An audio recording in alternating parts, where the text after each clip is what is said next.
உங்கள் favourite TV ஷோக்களை இனி miss பண்ண தேவையில்லை. ZEE5 இல் முற்றிலும் இலவசமாக காணுங்கள். இங்கேயும் எப்பொழுதும். பொறாமையா இருக்கா?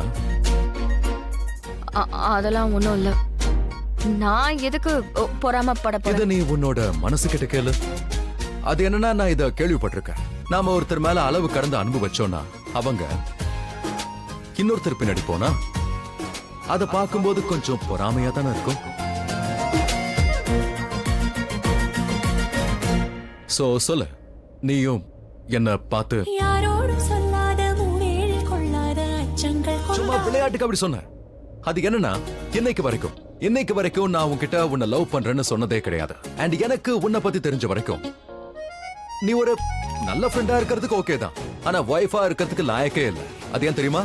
அதான் உனக்கு பழக்கமாச்சே. நீ ரவுடிங்களை பார்த்தா அடிப்ப, உதைப்ப, அரைவ, விட மாட்டியே. தீவிரவாதிகளை நீ விட்டு வைக்கலையே. ரொம்ப நல்லா பேசுறியே.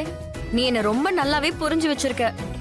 சரி, அப்போ நான் ஒரு வேலை பண்றேன். நான் வெளியில போறேன். போயிட்டு மலிஷ்காவை உள்ள கூட்டிட்டு வரேன். அவ கூட நீ சந்தோஷமா இரு. மலிஷ்கா இங்க உனக்கு முன்னாடியே என்ன பார்க்க வந்துட்டா. சோ எக்ஸ்ட்ரா பாயிண்ட்ஸ் அவளுக்கு தானே கிடைக்கும். ஆனா நீ தான் வரவே இல்லையே. அப்படியா? அப்போ இப்போ முன்னாடி நிக்கிறது யாரு? நீங்க எங்கயாவது ஷாப்பிங் கிப்பிங்க போயிருப்ப, போற வழியா இருந்திருக்கும். அப்பதான் யோசிச்சிருப்ப, பாவம் அந்த ரிஷி ஜெயில தவிச்சிட்டு இருப்பா, ஏதோ பார்க்கலாமேன்னு வந்திருப்ப. அதெல்லாம் ஒண்ணும் கிடையாது. உனக்காக காத்துக்கிட்டே இருந்தேன். லட்சுமி எப்ப இங்க வருவான்னு யோசிச்சுக்கிட்டே இருந்தேன்.